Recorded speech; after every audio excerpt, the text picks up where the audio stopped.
Radical extremism has become the bane of many societies, and the need to equip the youth with knowledge that can enable them recognize extremist organizations and their agenda is now a priority more than ever before. How do you develop confidence as a young person? This is because radical extremist groups have penetrated many societies in the world, and the devastating effect of their agenda can be explained by many families whose children have been recruited by these organizations. In a bid to help the youth know the groups, their agenda and the methods they use to recruit the youth, the Kenya Community Support Center held its 4th interactive forum on Refuse to be Used series at the Wesley Methodist Hall, Tononoka.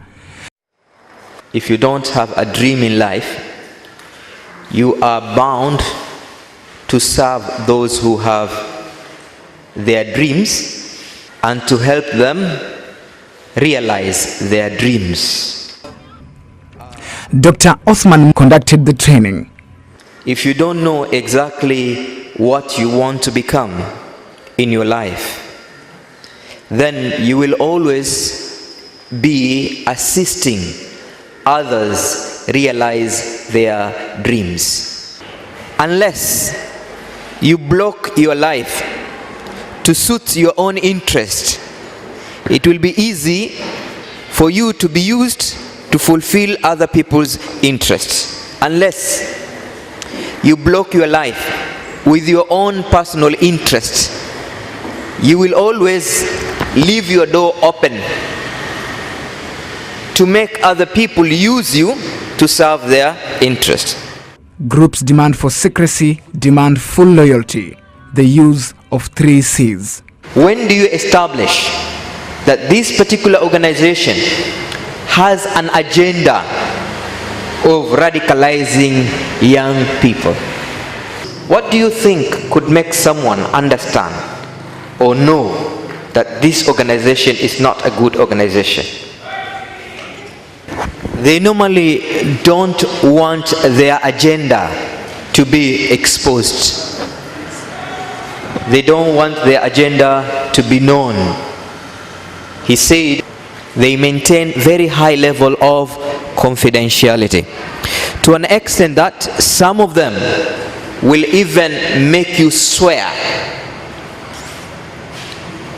in whatever religion you believe in whichever God you believe in, that you will never tell anybody whatever you're doing with that organization.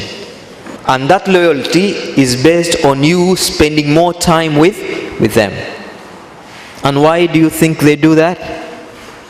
The organization sells the agenda to the young people. Then immediately young people go home and they hear different stories. The agenda doesn't stick to the mind. That is why they demand you to be with them.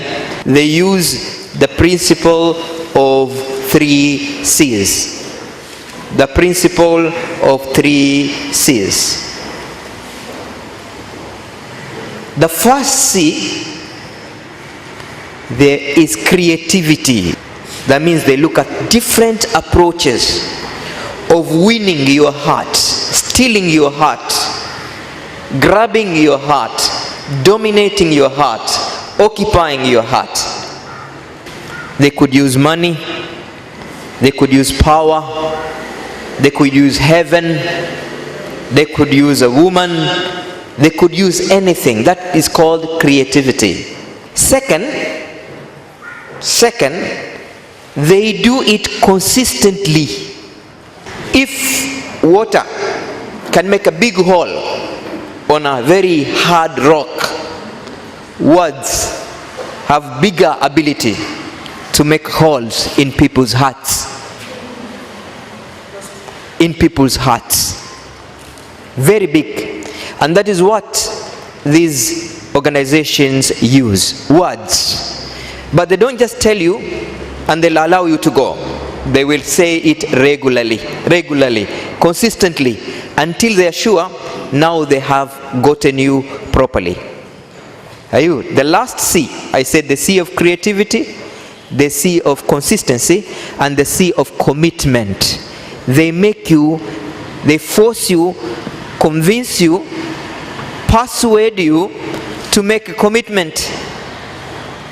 Accordingly, the youth can say no to the radicalizing elements if they are confident enough to first identify the groups and their agenda. For anyone to stand up and say no to radicalization, extremism, or terrorism, you must really be a confident individual. And confidence is something that requires to be constructed. It requires to be acquired, either through natural training that you are born confident, or through training. But what is the magic of becoming confident or not confident? Confidence comes as a result of 10 key qualities. And all these key qualities begin with the letter C. All of them. They begin with letter C. The first one is courage. You can never be confident if you're not courageous. You have to be courageous. Courage does not mean absence of fear. Courage means ability to face situations head on. The second, being confident means being creative. Number 3, being confident means maintaining consistency. Sio kuwa kigeugeu. You need to maintain consistency. You must maintain your principles. You must maintain your stand. You must maintain being firm. You are confident. Confident also comes as a result of competency. And where do you get competence? You get competencies by reading, learning, exposing yourself. For you to be competent, you must have a critical mind. Critical mind. Being able to analyze issues from your point of view, a critical minded individual. Confidence also means being constructive. Being constructive. Being constructive. You can never be a confident person and then you are destructive. Another C is common sense, which unfortunately is no longer as common as it sounds. Common sense. Being able to give positive criticism. And the number 10 is the word confident itself. So those are what they call the 10 C's of a confident person. Even when things are hard, you don't accept other people to use you.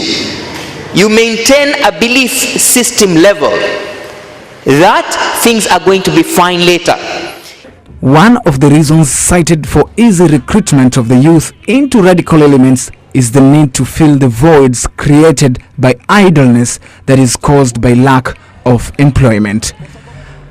Attendees were in agreement that what was taught happens in their areas and said that they look out for extremists while at the same time use the knowledge gained to better their lives.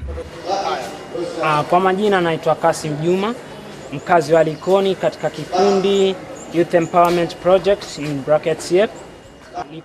My name is Kasim Juma from Likoni.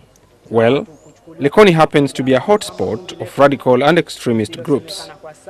Youth in this area are usually recruited by agents of extremist movements through lectures and talks. Some are influenced through youth bases and during football matches, just to mention a few. With this information and what I've learned from previous interactions with the Kataa Kutumiwa project, I will definitely be able to impact some change in my community.